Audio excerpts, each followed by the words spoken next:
Good morning, everybody, and welcome to the October 8th Board of County Commissioners meeting. Would you all please rise for the Pledge of Allegiance? I pledge allegiance to the flag of the United States of America and to the republic for which it stands, one nation, under God, indivisible, with liberty and justice for all.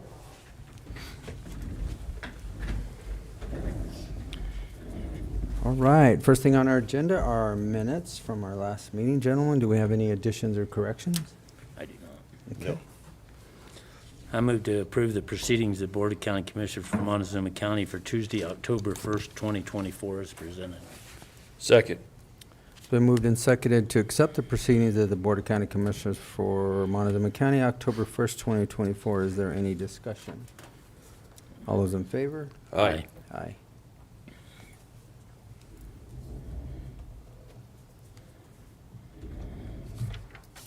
All right. Next up is planning.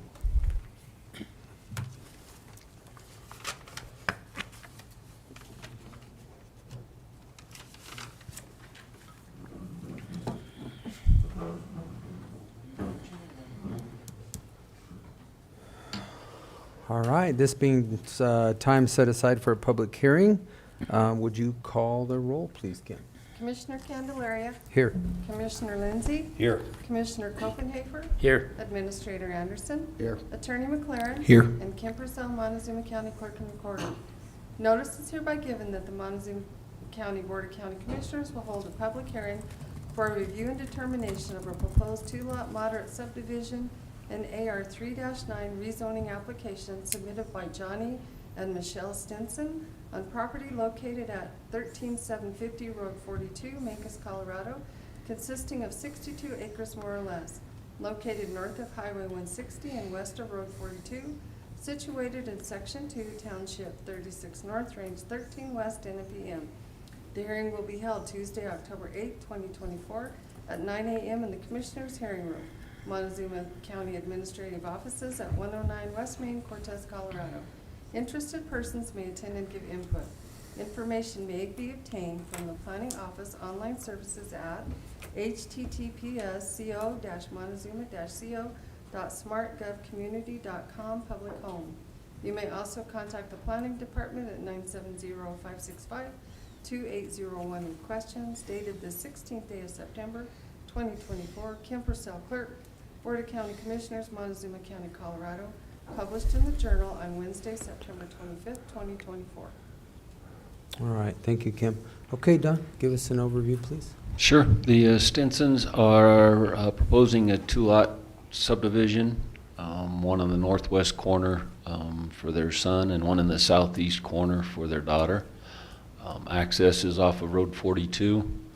The remaining property is over 35 acres. Access there in the red line, that would be an access easement to that southeast lot, and the only condition from planning and zoning and from the Bureau of Rec is that that easement does not overlay the access easement for the canal. But P&Z was unanimous to recommend it for approval, and they just want that access easement to be outside of the easement of the canal easement. So it would just be another It'd be adjacent to 30-foot it. Right. paralleling it all the way back, basically. Correct.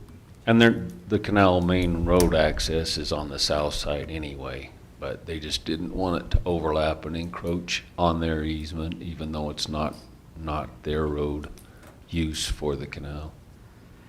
But it's on the south side, and this is going to be on the north side? Correct. That's the easement is fenced off and will be on the north side of the fence. The fence is the deal. Yeah. Okay. Do you know how wide that Bureau of Reclamation easement is for the canal? Oh, I'm guessing it's probably 60 feet. I don't know exactly, but like Johnny said, the north side to his property is all fenced off, so it's not like you don't know where the boundary is.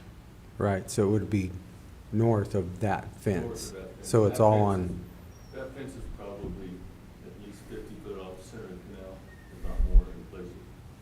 that's a big easement. They It's a have, big it's a easement. pretty Yeah, big I easement. know, that's why I was getting at. It's probably 100, 120. Yeah, it's probably 120 feet altogether. It's big. But if his fence is back that far, it shouldn't be a problem. Okay. Anything else you'd like to add, Mr. Stinson? No, like I said, we try to get this, so our daughter moved down from Denver, and so they can get mortgage, so they can start building on that southeast. And the water is available. I did see that. This is part of the Upper Road 42 That upper, Water District, so currently it's all cisterns, but at the completion of that project, it would be able to tie in, because that's the little 1 acre lot It is. right there on the upper corner, correct? Correct. That we had approved for that, for the correct. tank. That's for the storage tank, which we still don't know the design, but that's correct. That's where the water storage tank and distribution lines will run from. Okay. So to answer your question, currently it'll be a cistern system. But they are actively working on that and have been for the last. They're part of that 27, 28 lot group in that water district. Yeah. Have they already sold taps? They, everybody has paid into it. I'm not sure if everybody's bought their taps yet, but they did get the grant for the engineering. So that will start proceeding, and I talked to one of the people that's doing this, and they expect it to start construction sometime next year. Okay. Can you buy taps right now? Pardon me? Can you buy taps right now? I'm not sure. I tried to talk to them the other day. I don't think we're able to buy the actual taps yet, but they have gathered money for the, I guess, to get on the system, to get your name on the system. Everybody's that's up there, I think there's 25 families, to get their name on there. Because once it's done, nobody else will be able to get a tap. And so if your name's on the system, is there a anticipation that you'll get 3 taps? I Here? think we'll be getting 2 taps. Our son that lives in Oklahoma, you know, we wanted to split that off just in case. One of these days, we decided we'll do it all at one time right now. But at this point, we were just gonna buy 2 taps. I don't really see them moving here. If they do, then it'll be a cistern.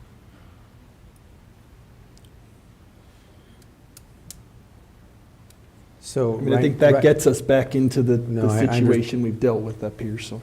Yeah, I understand that, but right now we're looking at a situation of the system does not exist.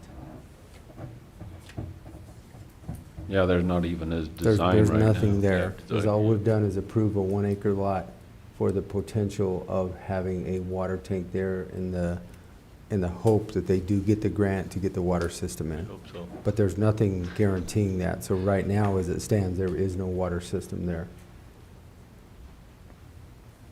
The current cabin, our daughter's living in the current cabin there, and they're hauling water right now from the Mancos dock. Which is the only, looking at the map, that's the only structure on the property. Right now. Right now. We are building a house right now ourselves, my wife and I, just a little bit to the south and the east of where the cabin is. Which would be on the remaining 35 acres. Correct.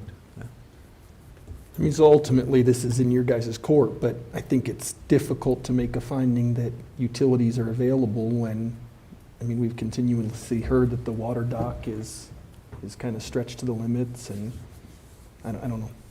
It's a, We've already ran additional primary service from Empire to our lot with the capability of taking off from there, going up to our daughter's house to the southeast of us. I don't think power is the issue here, it's water because of where this resides. Mancos's water dock is restricted basically, well, I don't think it is restricted yet, but No, there's conversations it's in of discussion. restricting it just to the township. because they are stretched for the natural resource of water. But any other water dock in the county or in other states available? Correct. Yeah. But other water docks are available. So if this water system was in, you know, we would be requiring you to have a tap with each lot. Does that make Okay. sense? And that's So fine. you would We- have to have 4 taps. If you're building a house right now and one currently exists, you'd have to have 4 taps. Okay. I understood that, because the cabin will just be a guest cabin, but if we need a tap for that, then we'll purchase 4 taps. So, I mean, that's kind of the decision that we have made in the past, but this system actually doesn't exist Yeah. today. I mean, I hope it will exist. Well, and I'm But- not sure that they are designing this system for the number of residences, or I mean, they should be designing it for the number of residences. Plus, There's 25 property owners that are signed up. Not to say that they don't have 2 houses each or whatever the case may Right. be. So, I mean, it's all conceptual right now until they get the system designed and how many taps are gonna be involved. And I would think that would be something forthcoming in the near future if they're planning on having the design ready to be bid out the first of next year. all right, questions, gentlemen, before I open this up? No, not right now.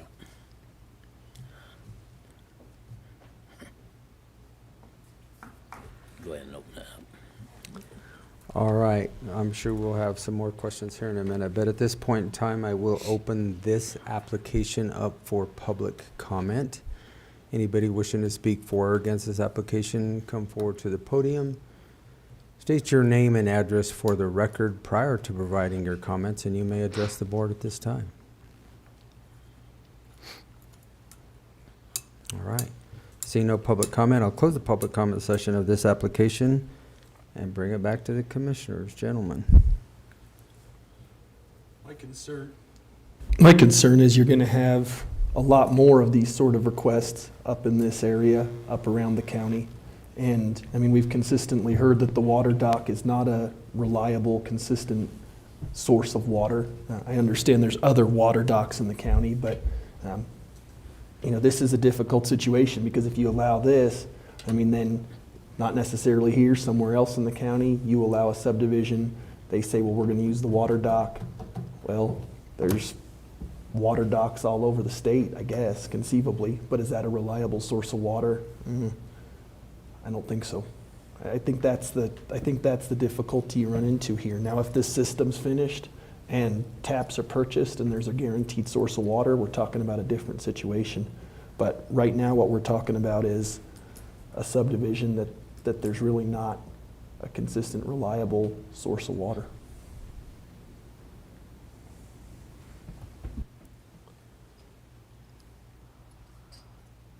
Question?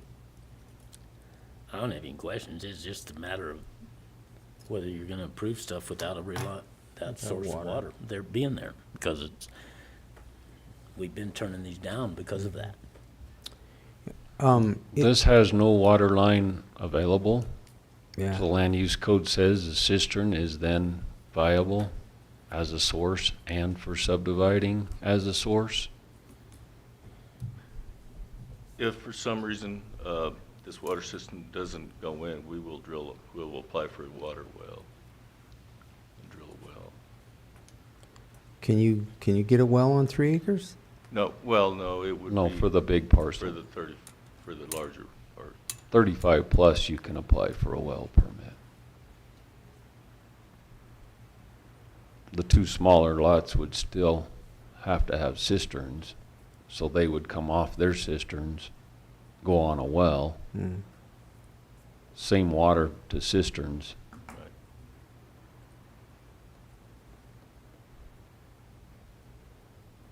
But I think you have to go with what's currently there. Now, what may happen or may be or will be. Correct. There is no water system currently available. Correct. So the ones that we have denied because they have a water system available.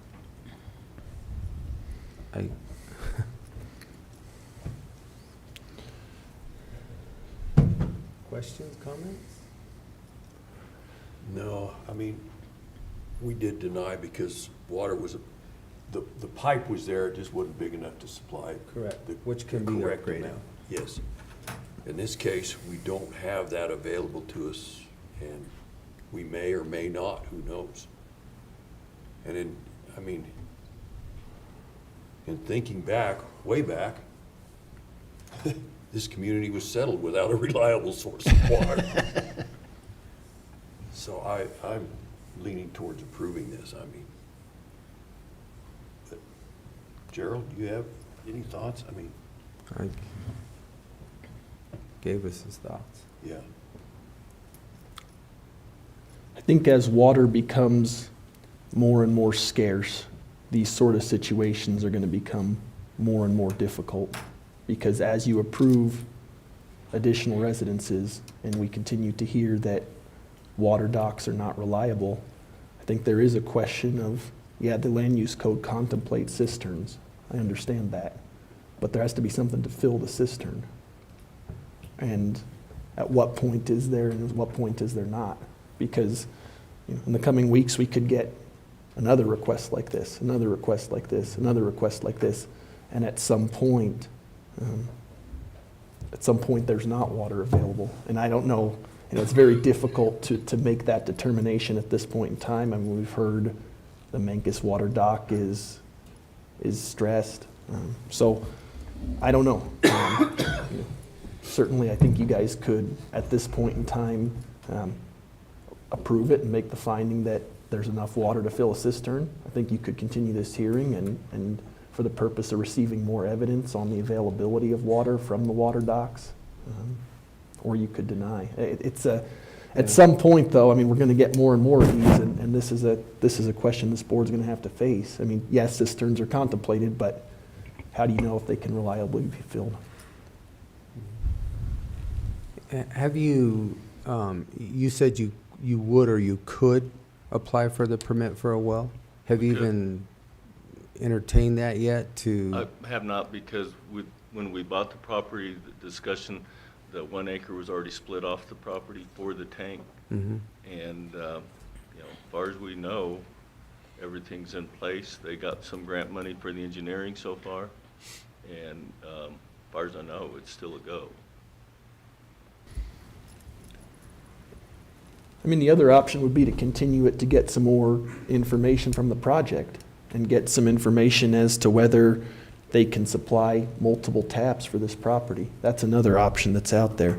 Again, I understand where you guys are coming from. It's just a difficult situation legally because we're going to get a lot of these and we keep hearing that.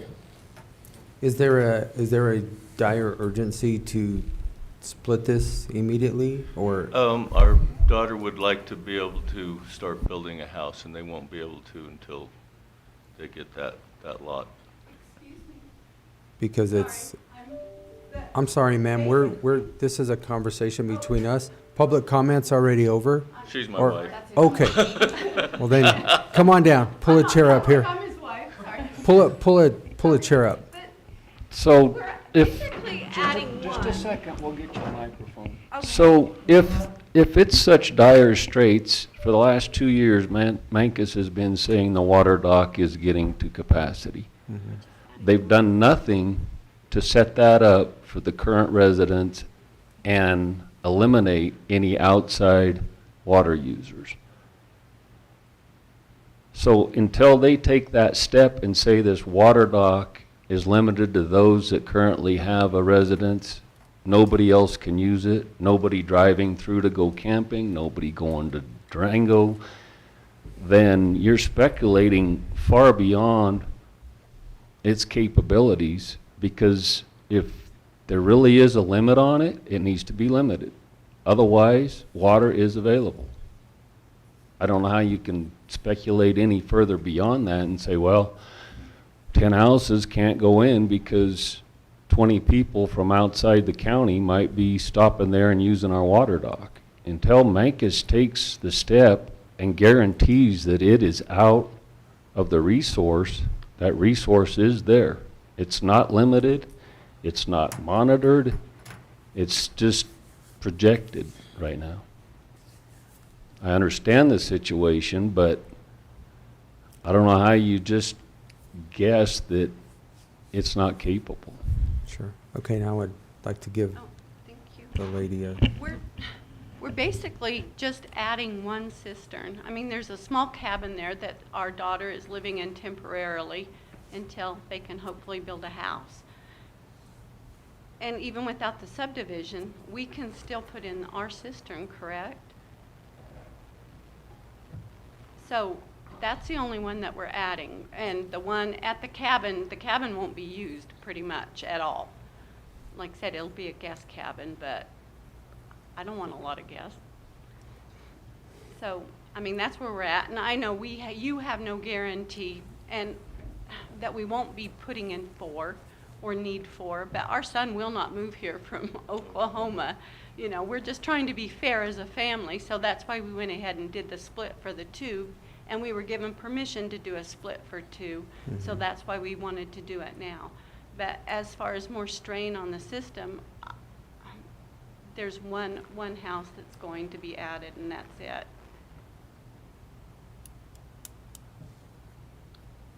okay.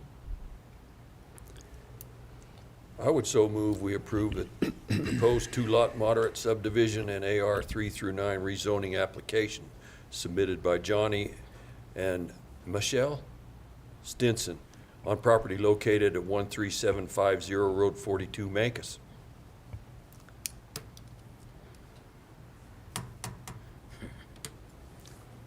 Can we make it contingent that they actually get these taps when they become available? We can put that stipulation in there.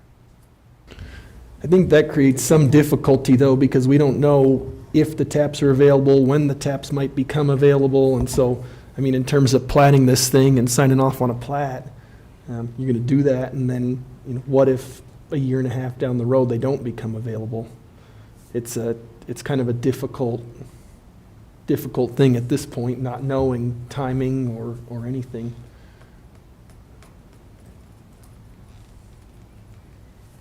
I think, and I would agree with that. I think their intention is solid and good, and they're working forward to that water system. I just don't know, we just don't know what that time frame is, so. I could take it a little further and amend the motion to say, if that water becomes available, those taps will be purchased. And also, the easement does not overlay the canal easement. Okay, now you got, okay. I think I can restate Now we that. covered? I think so. Okay. Second.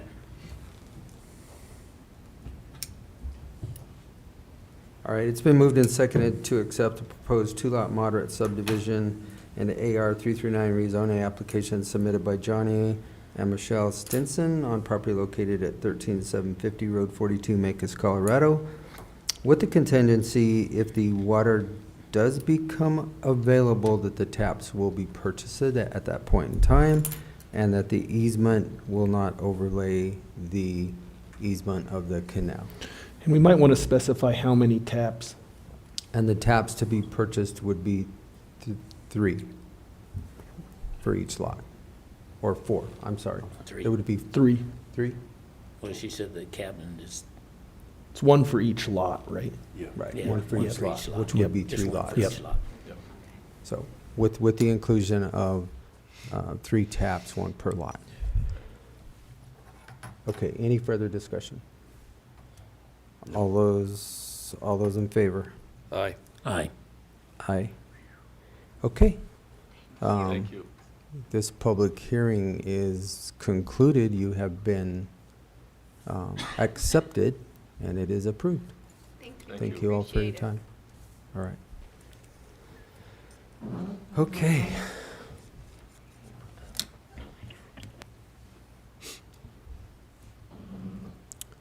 We do have another public hearing, and do you have the applicants in the back, if you want to Yeah. come on down? Randy Carver, Colorado Haymakers.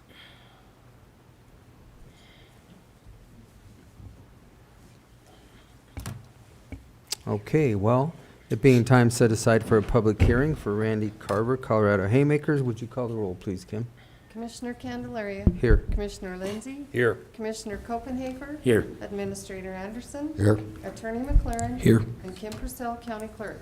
Notice is hereby given that the Montezuma County Board of County Commissioners will hold a public hearing for review and determination of a proposed 5.10 acre single lot development in AR 3-9 and A80 plus rezoning application submitted by Colorado Haymakers Incorporated, agent Randy Carver, on property located at 3843 Road L.4 Loop, Mancos, Colorado, consisting of 134.35 acres, more or less, located east of Road 29, north of Highway 160, situated in Section 15, Township 36 North, Range 15 West, N.M.P.M.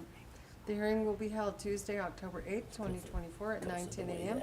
in the Commissioners' Hearing Room, Montezuma County Administrative Offices, 109 West Main, Cortez, Colorado. Interested persons may attend and give input. Information may be obtained from the planning office online services at https://co-montezuma-co.smartgovcommunity.com public home. You may also contact the planning department at 970-565-2801 with questions. Dated the 17th day of September 2024, Kim Purcell, Clerk, Board of County Commissioners, Montezuma County, Colorado. Published in the Journal on Wednesday, September 25th, 2024. All right, thank you, Kim. Okay, Don, a review on this one, please. Sure. Colorado Haymakers is applying for a single lot development on their 134 acre parcel. There is currently a residence already on the proposed lot. They have access and all utilities through the Saddle Ridge Subdivision development. They have permission for that use and no opposition in creating that lot for the existing residents and 5 acres. Okay, would you like to add anything, Mr. Carver? No, Okay, pretty simple. all right. Questions? What planning and zoning have to say? They were unanimous to recommend it for approval. The only condition was the tri-state lines that run across the south part of that parcel to have that easement on the plat. And we'll have that, a signature for that. They probably exist on the plat as it currently sits right now anyway, though, don't they? That should Of be the passed. 130 Yeah, acres. the problem is Saddle Ridge was a 3-phase subdivision. Only phase 1 got built. I don't know if phase 2 or 3 were shown, or that the whole rest of that property was shown or not. So this will be definitely on this plat and identified. And you do have permission to tap into the or use the subdivision's road, and because it's not being added to that subdivision, it's a separate lot by itself. Correct. Yeah, We basically said we would put in the documents that they'd have to pay part of their subdivision dues for the maintenance of the road. Okay. Any other question? I don't have any. Okay.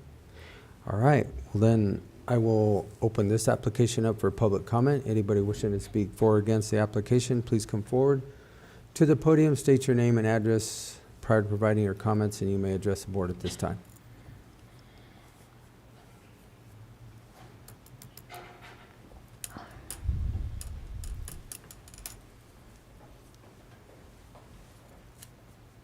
I don't know if this is the place to bring this, but my name is Lisa Foster. I live at 30045 Road L.4. I am lot number 1 in the Saddle Ridge Subdivision, and I am just wondering when they are going to fix my fence and the big hole that was dug into my yard 4 months ago without my permission to bring in the water gate.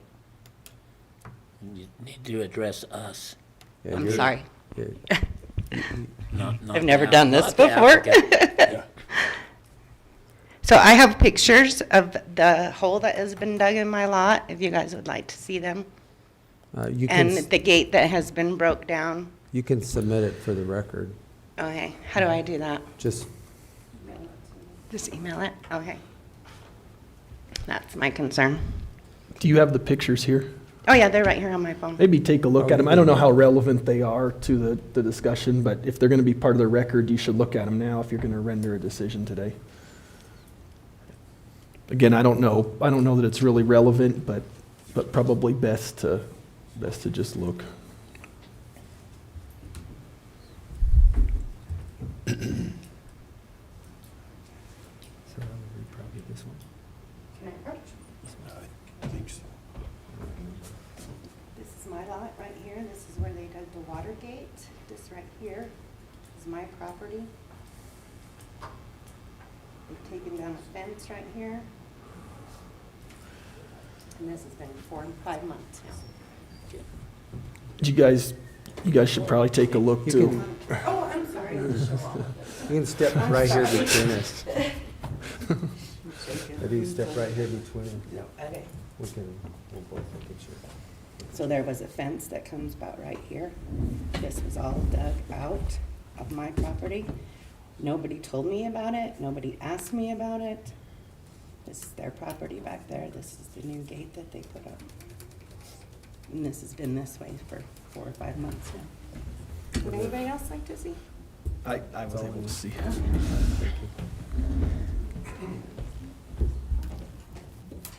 All right. Thank you, ma'am. Next. Don't leave, I've got a question for you. Help me to the podium. Yes. Who dug the hole? I have no idea whoever was putting in the water gate, It would. that main probably- gate on that property. Yeah, It's probably within their easement. so it was probably the water delivery company, it was within their easement to upgrade their system. I'm I'm just not sure. speculating. I know they used the easement on my property right there, but I don't know who did it. It was just a gentleman and a female out there doing it. I'm not So sure that it's it's not really really relevant. relevant to our discussion here today. Okay, I wasn't sure where to bring it up, but Thank you. Next, anybody else? Okay, seeing no further public comment, I'll close the public comment session of this application and bring it back to the commissioners. All right, now we can ask our questions. So, I think the question that comes to you, Mr. Carver, is that the utility company within their easement extending the water line, or what? What is the? You mean, you mean for future? Yeah, why is the hole The there? hole there. Well, that's the Montezuma Valley Irrigation Company's water line. There were 2 valves way to the east of that, and they moved that valve to the property line. So we put the fence up when we bought it, I don't know, 7, 8 years ago, something like that. So to get to that, they had to cut that fence right there. Sure. It's just a pipe fence with a woven wire, and I don't think they're done with it yet, so. I don't know what to say. Okay. It was in their easement to Okay. do Yeah, that. it's Yeah. within their easement? Yes. Yeah, kind of what I would imagine. And That's kinda as what I far would as think. the ingress and egress, the property on the very north is kind of a weird janky entrance up there, but that's part of the 130 acres of ours too. And MVI has historically used that entrance to go back to those valves way in the back towards the east. So that's historically what they've used, so I'm not aware of us getting on her property. But, I mean, for sure, right where the hole is, they're on her property, but it's within that easement. Okay. Any other questions, gentlemen? I don't have any. It's your pleasure. Commissioner? I don't have any. It's fine.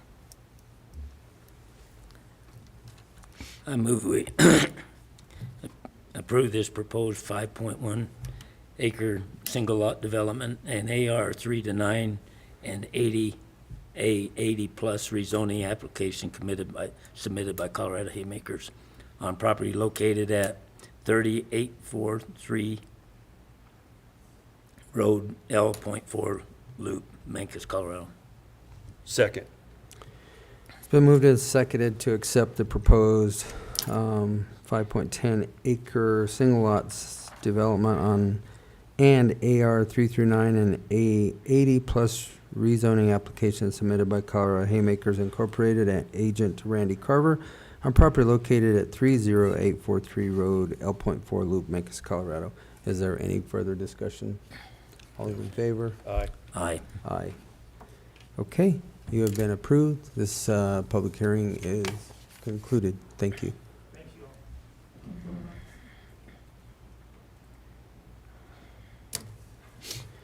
all. All right, we are past our 9:20 time, so the next one up would be the Manus Family Farms. Mark Manus, if you would come on down. And would you call the roll, please, Kim? Commissioner Candelaria. Here. Commissioner Lindsey. Here. Commissioner Copenhaver. Here. Administrator Anderson. Here. Attorney McLaren. Here. And Kim Purcell, County Clerk. Notice is hereby given that the Montezuma County Board of County Commissioners will hold a public hearing for review and determination of a proposed single lot development and rezoning application consisting of 3.5 acres more or less, submitted by Manus Family Farm LLC, agent Mark Manus, on property located at 25080 Road H, Cortez, Colorado, consisting of 177.29 acres more or less, located south of Road H, east of Road 25, situated in Section 2, Township 35 North, Range 16 West, N.M.P.M. The hearing will be held Tuesday, October 8, 2024, at 9:20 a.m. in the Commissioners' Hearing Room, Montezuma County Administrative Offices at 109 West Main, Cortez, Colorado. Interested persons may attend and give input. Information may be obtained from the Planning Office online services at https://co-montezuma-co.smartgovcommunity.com public home. You may also contact the Planning Department at 970-565-2801 with questions. Dated the 17th day of September 2024, Kim Purcell, Clerk, Board of County Commissioners, Montezuma County, Colorado, published in the Journal on Wednesday, September 25th, 2024. All right, thank you, Kim. Okay, Don? Yeah, Mark is proposing to split off the 3.3 acres from the Manus Family Farm property. There's currently a house there with utilities. He plans to build another house on that same 3-acre parcel in the future. Access would be from Road H, right there. And he does have a driveway permit to the existing house. There's another driveway there that goes to his brother's property. Planning and Zoning was unanimous to recommend it for approval with the condition that the existing access has easements to cover going through that lot, and new access easements for access to his house. So It's kind of hard to see above the 3.34 is another access off of H. That's what I was And going to it- ask. Yeah, it goes around to the north that swings back down to that 3-acre parcel that's not part of the application. So that easement will need to be dedicated on this plat for access to that other lot, as well as to the new house location. And where the existing house is, that has a current driveway permit to it. So they won't be sharing an access, or they will be sharing the access? They will be. Yeah. The driveway to my brother's and my house will be the same driveway. I mean, they don't have to be, but they are at the moment. Well, it's better if they're not, Ah, because, I mean, this has come to us in the past that you and your brother are still here, but somewhere down the road these properties will change. Or maybe you and your brother just don't get along one day. I don't know. Anyway, it comes back to us and we have neighbors fighting neighbors because there's an access. So in this situation, if he could just have another driveway to access that parcel by his own access and yours by your access, it's much better. It's much cleaner. Does that make sense? oh, it makes sense. It's just incredibly impractical. For each lot to have its own access is not impractical. I mean, to It's just construct a- it is impractical, yes. Um, I get what you're saying. I Yeah. apologize, yes, I understand So- what you mean. It's by far better unless there's just some reason that it can't be done, but in this situation, it could be done. Pretty easy to that. Here's what we come up with is, people come in here and they're mad at each other because you won't pay to put gravel on the road, or you won't pay to blade it, and the brother or the sister or the whoever, the neighbor, it's Right. just much clearer to have its own access. That way there's no questions as whose access it is and whose driveway it is. You take care of it or you don't. It's up to you. But when it's a shared access, what if your brother decides to sell the remaining acreage and now you have somebody that you don't even know living there? It's just much cleaner. Yeah, I understand what you're saying. So that isn't part of the land use code? I understand that, but it can be a condition. I think it can be a suggestion and a recommendation. I don't think it can be a condition based on the code, though. A suggestion, I guess, then, is that maybe fair? So what the code requires is that there's access. It doesn't require that there's two separate accesses. Now, there's, like you said, there's obvious advantages to having two separate accesses, and I mean, we see it all the time in court. When there's a shared access and issues arise, then you end up in a courtroom, but the land use code requires access, We're just not trying two to separate access. minimize situations down the road. Yes. And it really wouldn't be that big of a stretch. I mean, questions or comments before I open this up, gentlemen? I don't have any. Okay. I know what he's talking about. All right. Well, then, at this point in time, I will open this application up for public comment. Anybody wishing to speak for or against the application, come forward to the podium, state your name and address for the record prior to providing your comments, and you may address the board at this time. All right, seeing no public comment, I'll close the public comment session of this application. Bring it back to the commissioners. Gentlemen, questions or comments, or what's your pleasure?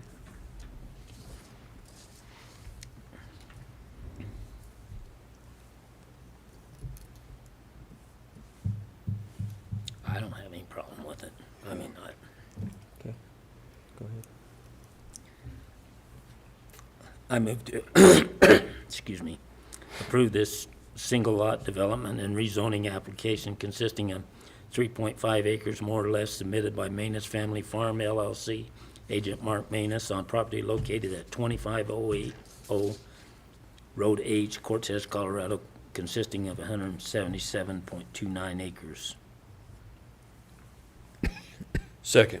It's been moved and seconded to accept the proposed single lot development rezoning application consisting of 3.5 acres more or less, submitted by the Manus Family Farm LLC, agent Mark Manus, on property located at 25080 Road H, Cortez, Colorado, consisting of 177.29 acres more or less. Is there any further discussion? No. Okay, seeing none? All in favor? Aye. Aye. Aye. Any opposed? All right, sir, you have been approved, and this public comment is closed, or public hearing is closed, sorry.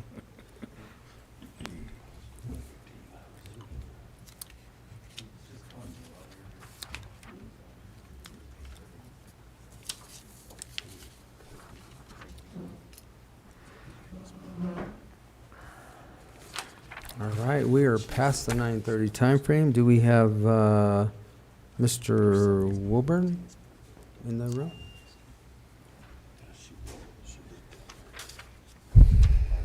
Okay, Kim, here we go. One more. This being set aside for a public hearing, would you call the roll, please? Commissioner Candelaria. Here. Commissioner Lindsey. Here. Commissioner Copenhaver. Here. Administrator Anderson. Here. Attorney McLaren. Here. Kim Purcell, County Clerk. Notice is hereby given that the Montezuma County Board of County Commissioners will hold a public hearing for review and determination of a proposed 3-acre single-lot development in AR 3-9 rezoning application submitted by Robert F. Wilburn Jr., Agent John Wilburn, on property located at 6162 Road 38, Mancos, Colorado, consisting of 275 acres more or less, located south of Highway 160 and east of Road 37, situated in Section 11, Township 35 North, Range 14 West, N.M.P.M. The hearing will be held Tuesday, October 8, 2024, at 9:30 a.m. in the Commissioners' Hearing Room, Montezuma County Administrative Offices at 109 West Main, Cortez, Colorado. Interested persons may attend and give input. Information may be obtained from the Planning Office online services at https://montezuma-co.smartgovcommunity.com public home. You may also contact the Planning Department at 970-565-2801 with questions. Dated the 17th day of September, 2024, Kim Purcell, Clerk, Board of County Commissioners, Montezuma County, Colorado. Published in the Journal on Wednesday, September 25th, 2024. Thank you, Kim. All right, give us an overview on this one, please. Yes, Mr. Wilburn is proposing a single lot development off of the large farm property. He has a purchased water tap from Mancos Rural Water. Water is available there. Access will be off of the current County Road 38. And that's basically it. He's just proposing to move here and build on his family's property. Okay, would you like to add anything? No other comments. As Don said, we did apply for the rural water tap with Mancos Rural Water and received that. Okay. Commissioners, any questions at this time? It's not really relevant, but that little red square area down there in the southwest corner that's off the site, what is that? That, on the GIS map, I believe is for a gravel pit Okay. from some time ago. Yeah, it was some And they- years ago. In the 80s. Oh, a long time ago? At least that long ago. It was all Yeah. reclaimed. Huh? It was all reclaimed, Yeah, right? it's all Okay. done.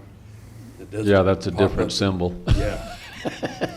So I don't have any other questions. That's an auto repair shop where you have a wrench. Well, I thought that's what that was. Don, these other two parcels that look like they were broken off here, when was that done? The middle one is his brother's place, and I'm not sure, that was several years ago. And the one to the north, I did not look into that one. It's another brother's as well. It's another brother. Yeah. Okay. Yeah, and it would have been the early 80s for both of them. So I think it's just important for the record. I mean, certainly the land use code has a provision that says you can't segment or put a development into phases to avoid the subdivision regulations. I think given the age of these things and given where we're at, I don't think there's any argument as to whether this is any sort of phasing. I just think it's important to get it on the record, just to be clear. Right, because that. We don't have first- any evidence that this is a phased development in any way. This is families and individuals. Been there for a long time. Correct. And the parents live across the road, in their residence. Okay. All right, well, at this point in time, then, we'll open this up for public comment. Anybody wishing to speak for or against this application, please come forward to the podium, state your name and address for the record, and you may address the board at this time. Okay, seeing no public comment, I'll close the public comment session of this application and bring it back to the commissioners. Gentlemen. I have have nothing further. I don't have any problem with it. Okay. It's- I would so move, we accept a proposed 3-acre single lots development and AR 3 through 9 rezoning application submitted by Robert F. Wilburn, Jr., agent John Wilburn, on property located at 6162 Road 38, Mancos. Second. It's been moved and seconded to accept a proposed 3-acre single lot subdivision and AR 3 through 9 rezoning application submitted by Robert Wilburn, Jr., agent John Wilburn, on property located at 6162 Road 38, Mancos, Colorado. Any further discussion? All those in favor? Aye. Aye. Okay, sir, you have been approved, and this public hearing is closed.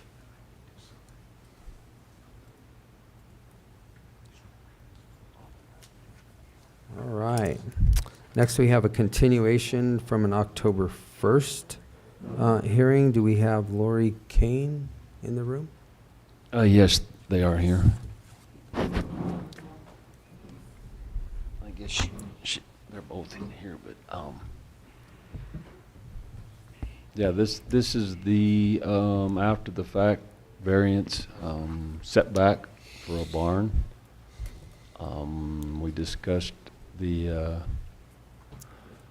survey markings, at the time that the barn was located were wrong, and consequently they were repositioned to the accurate corners or property pins, thereby finding out the discrepancy in the setback distance. But I'll let Mrs. Kane explain that a little more. So what we had, or what we thought was our survey line, was actually incorrect. It went to the wrong corner pin, and the corner pin that should have been there wasn't there. And to me, the subdivision is not that old that there should be corner pins missing, and that we shouldn't be able to trust the survey line that was flagged in. So we went off that erroneous flagging and built our barn, and we were within the setback. But our neighbor to the north did a survey, and we found out that the line was incorrect and that there was a missing corner pin.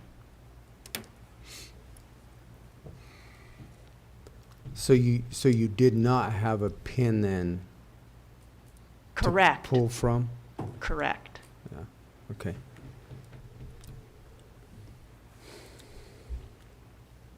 Questions? No. Comments?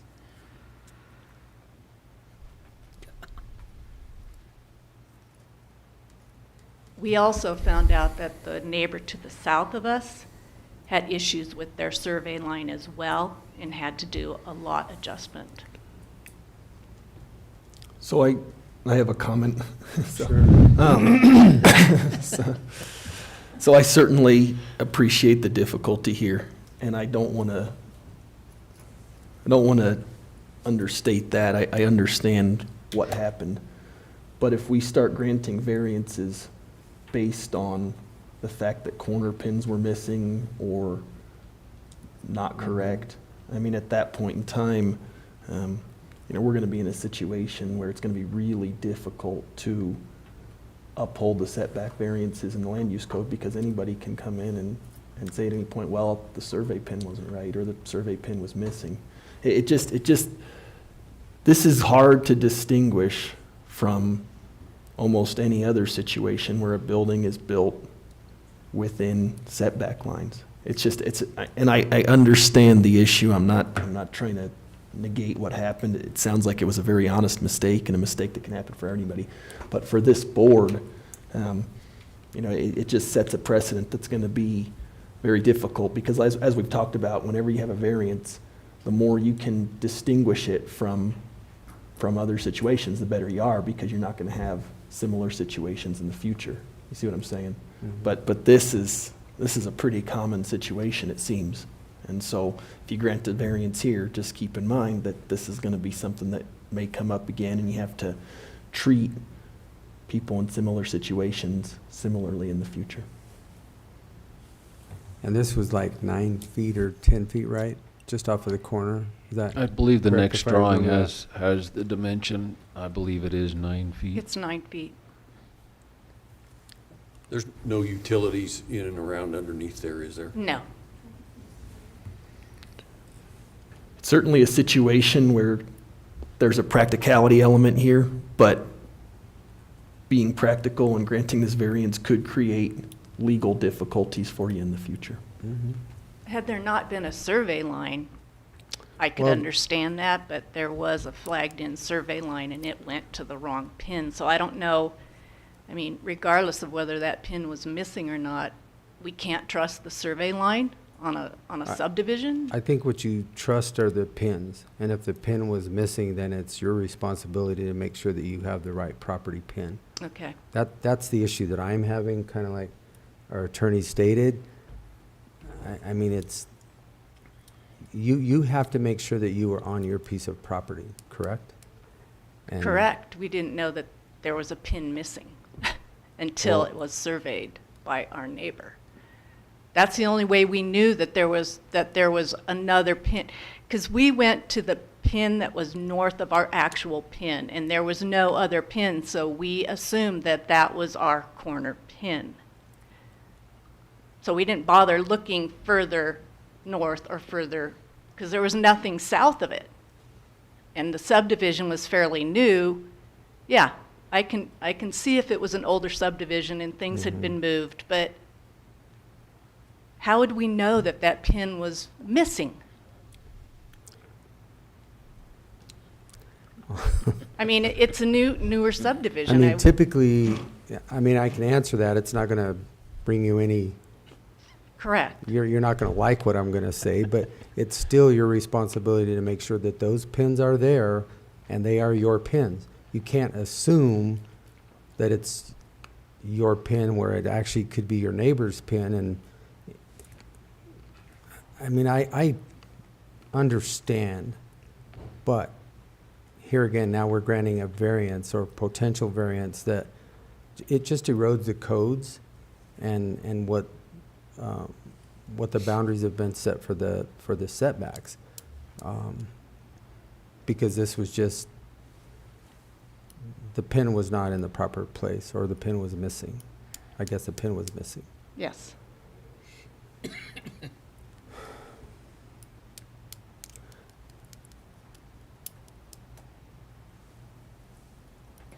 So, have you, I mean, is there any possibility to do a lot line adjustment and buy 9 feet from your neighbor? Not likely. I don't think our neighbors would.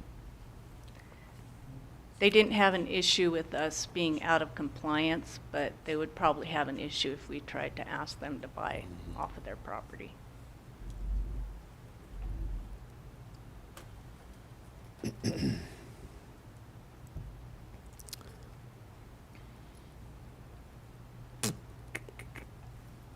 All right, gentlemen, which way do you want to go?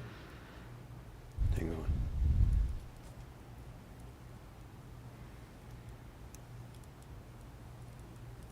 And when was this built?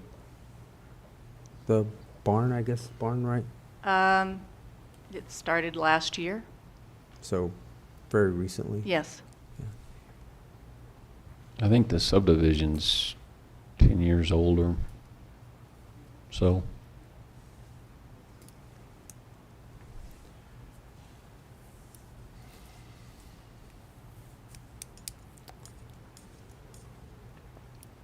I would so move that we accept the after-the-fact setback variance application submitted by Lori Kane on property located at 41845 Road J.75 Mancos. And with that, a finding of fact that there was a pin missing in the corner causing this variance to be approved, if it's approved. Second. It has been moved and seconded to accept the after-the-fact setback variance application submitted by Lori Kane on property located at 41845 Road J.75, Mancos, Colorado. Any further discussion? And that motion's conditioned on the fact that there was a pin missing. the variance is granted Okay. based on the finding of fact that there Right. was a pin missing. Yes.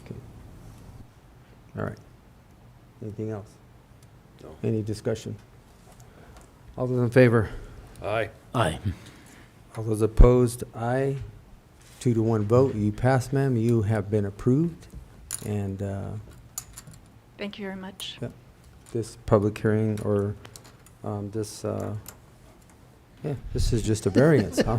Way beyond here. You're approved. Item 1 is You're closed. approved. All right, thank you. Public hearings are over. Yeah. All right, we have one more, item number 2. Mr. Oliver, come on down.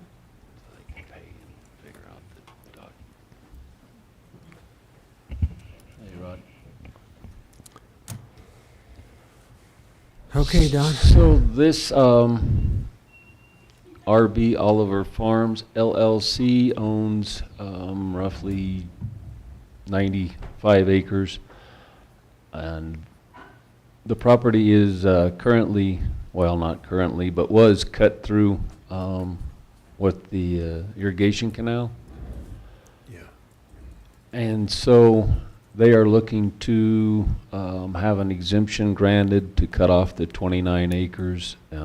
It's all zoned as ag. There's no utilities, no buildings on it.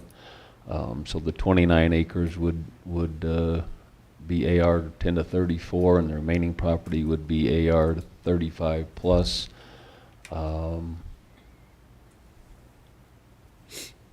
Basically, that's it, just being cut off by the canal.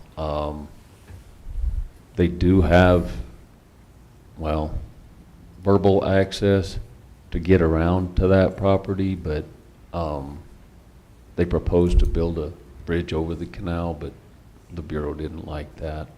That never happened, so they're to the point now where adjacent property owners might be interested in purchasing it, and it would just simplify the operation to have that split off. So my concern with this is, I mean, this seems like a variance that's being proposed, I mean, It's- almost to avoid subdivision regulations. It's an and- exemption. not Or a and that's what I variance. mean, an exemption. And, I mean, one of the things is an exemption can't be used to avoid subdivision regulations. This could be brought forward as a subdivision rezoning application. And I guess I don't quite understand why that's not being comprehended. I mean, I understand there's a canal that cuts through here. Canals cut through properties all over the county. Right, so this And- one's per statute, that if a government entity divides off the property and cuts off your access, then it is available to be granted as an exemption and not go through the subdivision process. And granted, there's another 100 properties, but unless they apply for it and have a reason or a hindrance in the operation, we don't go searching for them. So there's no access as it currently sits for this property off of 491? Yes, I do have an easement through that property there, to the left on the north that just sold, that was Hartso's property. I have an easement along their north property line to this piece. But this has been a separate piece for almost 40 years since Dolores Water put the canal in. I mean, it's a 100-foot cut that separated these properties. I mean, they've been separate properties for 40 years. We just never did anything to get a legal deed to it, but it's been separated for 40 years. So your easement comes off of the 24600 address? Yes, off of the highway through that. And then it hits the canal and goes along, so there is an easement. Both of those property owners to the west want to buy this piece from me. I can't sell it to either one because it's not illegal. I don't have a legal, but both of them have approached me wanting to purchase it. It's just a pain getting in there with my big equipment and stuff. It's, you know, we go down the canal road a lot, but I don't legally have a right to do that, but they they've never stopped me, but it's not a great situation that way. And the other way off the highway is there's not a road in there, but I do have a legal access along that north side.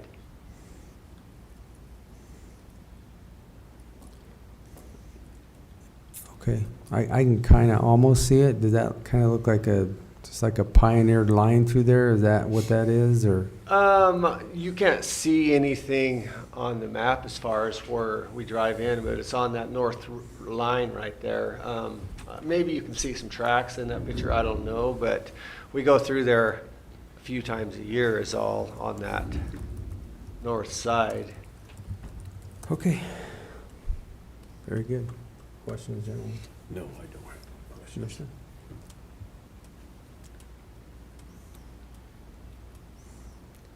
Guess I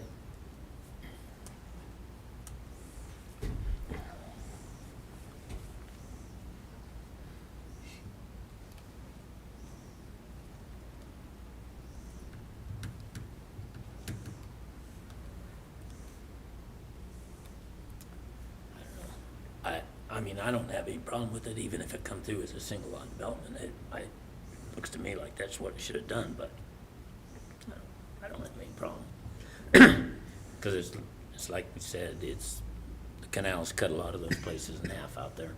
We've got a pretty, We've done this thing, the highway does the same thing to a lot of people's places. yeah. We've always done something with that part that got cut off of people's places for them. I think that's where you're saying this is an exemption. It's not necessarily because of the government cutting off the piece of property. Correct. Or splitting it into two separate parcels. And we've got a history of doing that. I mean, it's there. Yeah, and I mean, it's a sizable piece. It's not like Yeah. it's 0.75 acres or something silly. Okay. Commissioner? Move it forward. I was waiting for him to see if he had anything else. I don't. No. Give me 1 second. No, it's too late.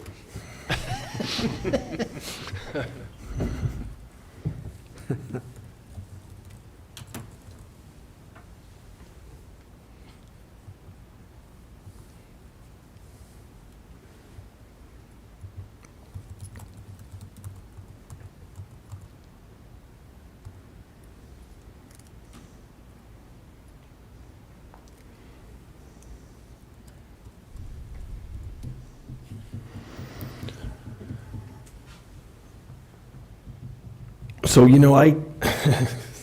I'll be honest with you, I almost would recommend that we continue this for a week because I've always been familiar with the language and the code that talks about exemptions not being allowed if their purpose is to override subdivision regulations. Don's brought up this other provision, and I just need a little bit more time to look at it. If we continue it for 1 week, I can look at it and feel like I'm on solid ground here.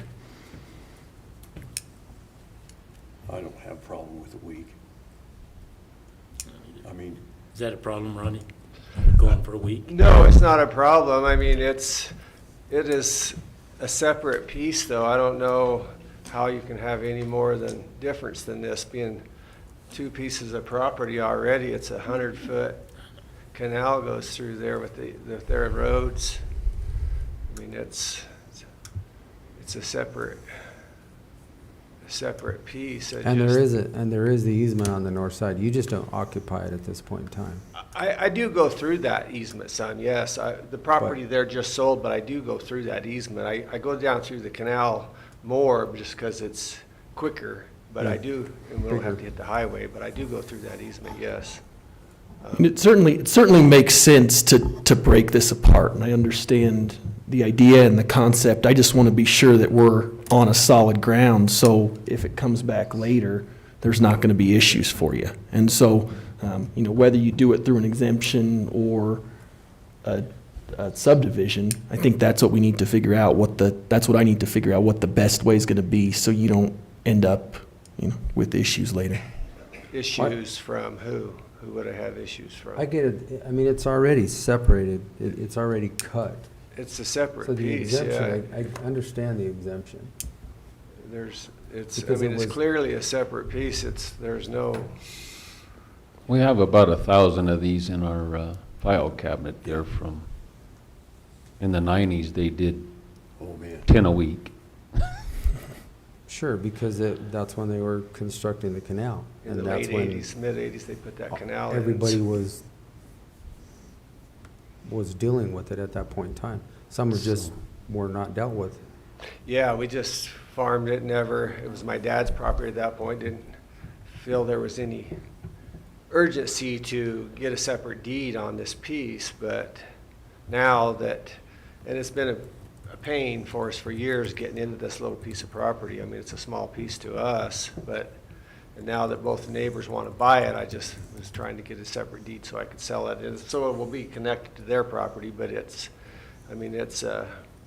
clearly a separate piece. I mean, it's a 100-foot piece separates them. I'm okay to I'm okay move with it. forward. Yeah. I would so move we grant the exemption application submitted by Rodney Oliver on property located at to be determined Road 17, Pleasant View, Colorado. Second.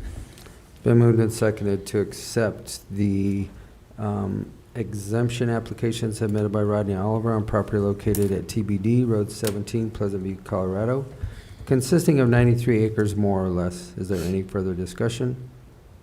No. All those in favor? Aye. Aye. Okay, sir. You Great, have thank been you. approved with the exemption.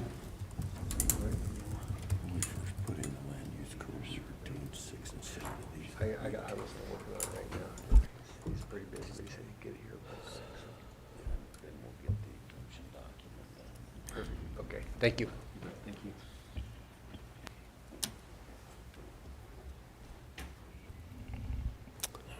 Okay.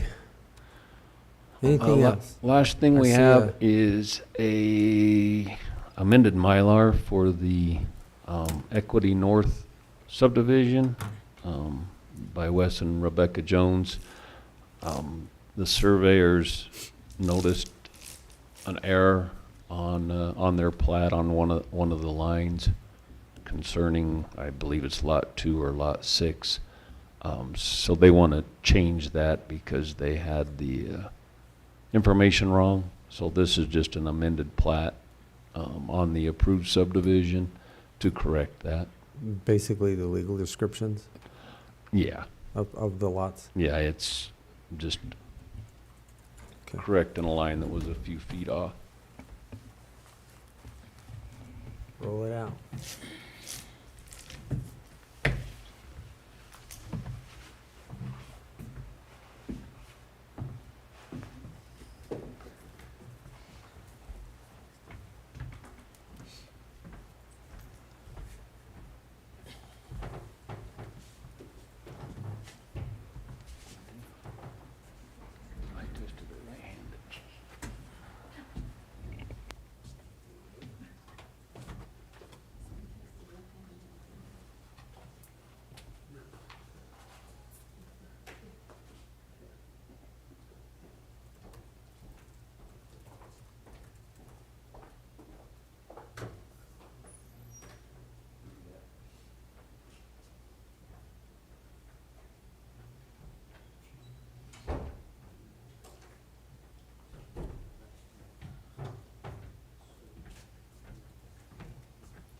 Maybe we should just grant a blanket exception for all those.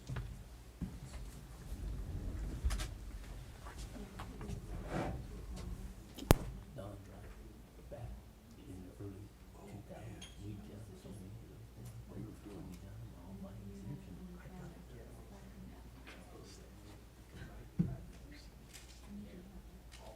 bunch of them when they put that canal in out there and everything.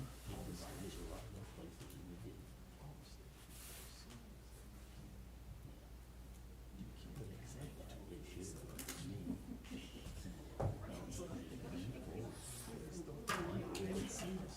Nobody had any problem with it. Yeah.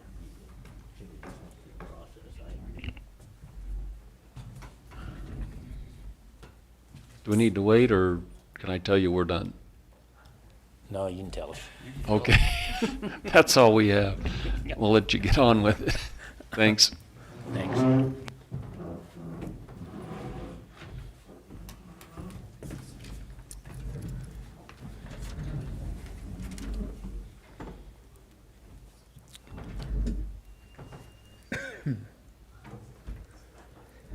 Okay, are we ready? Yeah. Do I have any public comment? We are going to have public comment. All right. Board of County Commissioners welcomes you to this meeting. Person speaking during public comment will be limited to 3 minutes, or depending on the number of people wishing to speak, it may be reduced to allow all members of the public the opportunity to address the board. When addressing the board, please state your name and address for the record prior to providing your comments, and comments to individuals, supervisors, or staff are not permitted, and participants may not yield their time to others. And with that, the public comment session is open.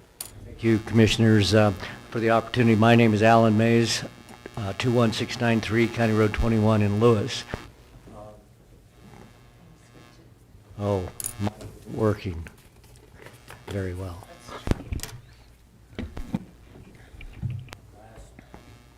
Last week? Okay, good. Last week I didn't even see that I hadn't turned it on, so hopefully you can hear me today. Ballots are going to be going out the 14th of this month, and so people are going to need to be getting prepared to vote. There are a couple of things on the ballot that people need to look at, and it is budget management issues, I think. Both we've heard and we know that we have issues in the county that need to be fixed, so hopefully people will recognize when they go to vote for public safety sales tax that they're looking at that properly, because it is in lots of ways a management issue that will be coming to the county from there on out. Those dollars that will be accepted from the sales tax will have to be managed very clearly. Last night at a town hall, it was difficult to understand how those dollars would be separated, if they were separated, and it doesn't sound like they can be. So it's a question that voters have, and voters need to try and get a little bit more answer for that public safety sales tax. The other one is a tax by the fire district here in Cortez Fire District. Again, a budget management issue. There are things that the fire department really needs to look at, make sure that they're budgeting well, that they're planning well, that they're looking at maintenance, replacement of vehicles, all of those things that need to happen. As conspiracies go, there's rumors going out there that some of that budget management may have been due to some monies that disappeared, and those holes then have to be fixed somehow. And so again, that's just a comment. People need to look at why does the fire district need those funds to fix any holes, and better budget management is what we're looking for. So thank you very much. Thank you. Anybody else? Okay. Well, then I will close the public comment session, and I will bring it back to unfinished business. Travis, we have our proposed presentation of the 2025 budget. Take that one away. Yes, pursuant to statute, I have to have a proposed budget to the commissioners by October 15th. Obviously, it's October 8th, a little bit earlier. I'm not going to go through each page because it's quite lengthy. However, it is open to public inspection, and any registered elector may file or register any objections thereto prior to any adoption of the budget. And the budget hearing will be set for November 26th at 9 a.m. So it is open to inspection. You should have it in front of you. We'll have a copy here. I believe we'll also put it up online. Okay. We're good. We've met our statutory requirements, and we are good to go, gentlemen. You guys have any questions on it? No. We've all seen it. It's all been proposed, so, okay. All right, moving right along. Next is Fair Board approvals. I think yesterday in our workshop we discussed this. We did set these for interviews. We have 7 applications for 4 positions, and those will be coming online in the next week or so. So there's no decision to be made on that today. Next was a decision on the removal and replacement of post sidewalks at the fairgrounds. We did receive 3 bids. We have an apparent low bidder of Double E Concrete and Construction at the amount of $18,876. We did have Justin McGuire, our fairgrounds manager, go back and check all of these with an additional bid form to make sure that we had apple per apple bid on this project. So we can award this at this point in time. Gentlemen, what's your pleasure? I move to accept the bid from Double E Concrete and Construction for the indoor arena east sidewalk removal and replacement of $18,876. Right, this, just for information, this is on the east side of the fairgrounds where all of our a lot of our handicap parking is at, and we need to refurbish that. I'll second the motion. It's been moved and seconded to accept the bid for the indoor arena east sidewalk removal and replacement to Double E Concrete and Construction in the amount of $18,876. Is there any further discussion? All those in favor? Aye. Aye. Okay, very good. We also had presented to us yesterday in our workshop a rate change moving from large power 3-phase to general power 3-phase. With 3 caveats if you want to move down, Travis, in that letter. One, they could move the 75 kVA transformer out of there and replace it with a 50 kVA transformer, the way I understand it, because we're not pulling that much power anymore now that we have the solar system and we've done the upgrades to all the LED lighting out there. So it's just a matter of, do we want to sign this and go to general power 3-phase in the amount savings of approximately, I think he said $5,000 yesterday. And if you go down, Travis, that should be in there also. Yeah, at this point, Mr. Chairman, I'll abstain from this vote. Okay. All right. Commissioner.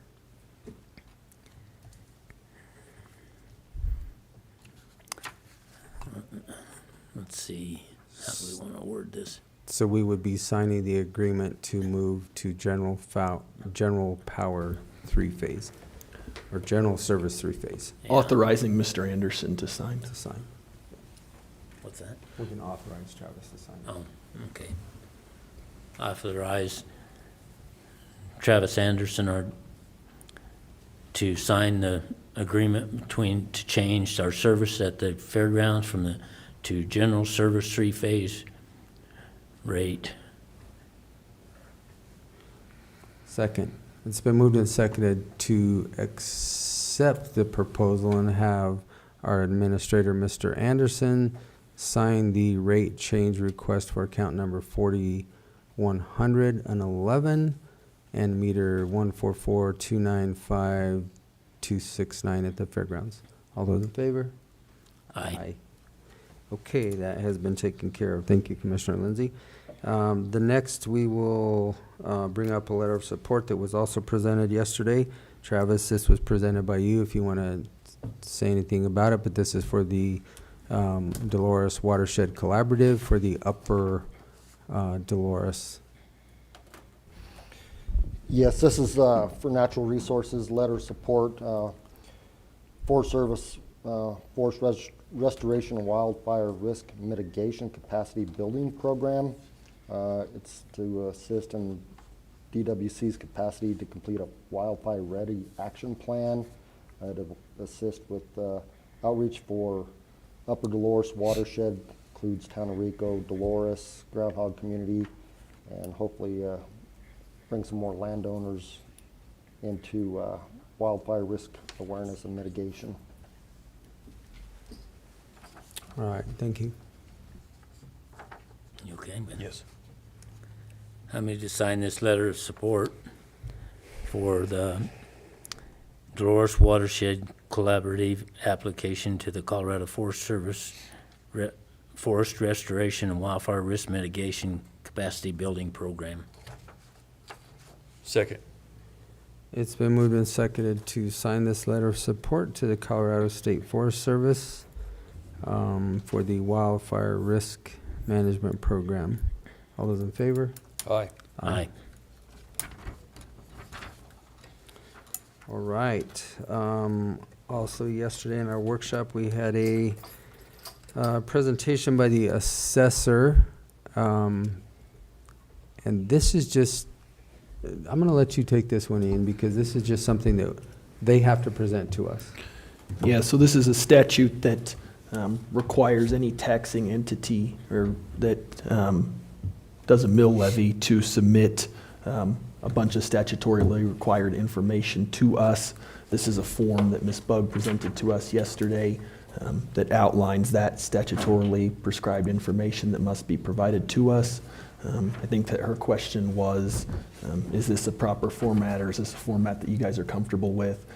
Ms. Bugg indicated that she was comfortable with this format, and so at this point in time, you guys would just be, in essence, approving this form to go out to the entities, and then they would supply the information and get it back to us. Okay. I think that it might streamline a little bit of operations and give those districts something to work with. So I would move that we approve the mill levy publication information form pursuant to 39-1-125 CRS. Second. It's been moved and seconded to accept the mill levy publication form. All those in favor? Aye. Aye. Okay, moving right along. We also have a presentation. Robert, if you want to come on down, this is being presented for Social Services Senior Services, and it's for the Food and Shelter Program. Yeah, this is a grant program, the Emergency Food and Shelter Program. It's a federal grant program that is managed by the Good Food Collective. They have a total of $67,990 to distribute to nonprofit organizations and government entities that supply mass sheltered, prepared meals, food, mortgage and rent utility assistance, things like that. The Senior Services Department would like to apply for $10,000 of that funding for reimbursement for services that they have already provided. The period for the grant is 10/1/21 through the end of this year, 12/31/24. But the $10,000 would be for services that have already been provided to reimburse the county for those costs. Okay. Anything else? No. All right. So move. Gerald, do you have it in front of you? No. Good. There you go. Okay. Go ahead, Gerald. I'm sorry. I move to approve this grant submittal application form for Social Services Senior Services for Food Services Montezuma County Emergency Food and Shelter Program, lump sum of $10,000. Second.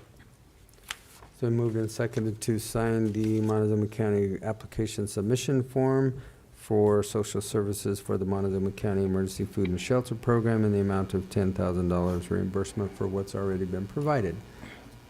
Any further discussion? All those in favor? Aye. Aye. Aye. Thank you. Yep. All right. We also had presented yesterday from our IT department as we enter, or the potential of entering with spyglass auditing and telecommunications. Basically, this is a company that comes down and audits what we are doing with our telephones, telecommunication, to make sure that we are not overpaying for any services that we are getting provided to us at this point in time. So this is an audit. It is a 50-50 split. The way I understand it, there's no cost up front, but if they do find that we are overpaying for something, that would be, then that becomes their fee, the 50-50 split. Is there anything else, Travis? You'll just have to authorize me to sign this document. Okay, so.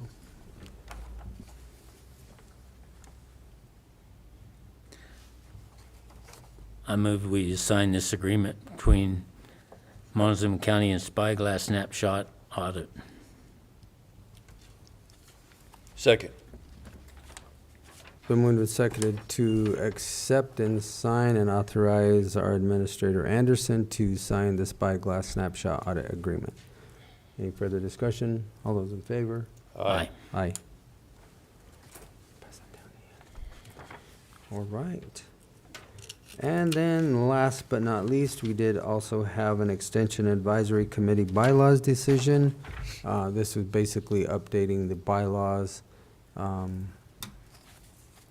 for the county extension that we have here. And Ian, I'll let you elaborate on this a little bit further. Yeah, I don't know that there's really a whole lot to elaborate on. This is just the bylaws for the Extension Advisory Committee. That committee's been in place for quite some time. It was originally created by resolution, and now there's just some updates being made to the bylaws, mainly just trying to streamline what the responsibilities of the Extension Advisory Committee are, and also putting some parameters on the number of individuals on that board. The current bylaws, I think, or the previous bylaws called for, I think, like up to 13 is my recollection, and we've put that down to 7. So hopefully we can just better identify what exactly this committee is going to do, what they're supposed to do, and then also limit the numbers just so we don't have a committee of, I mean, we never had 13 on the committee, but that was contemplated, and so that's really what this is. Emily Lockhart did a lot of work with this, and I looked it over. I think it looks good. Okay. Questions for Ian, Commissioner? No. All right. Commissioner Copeland.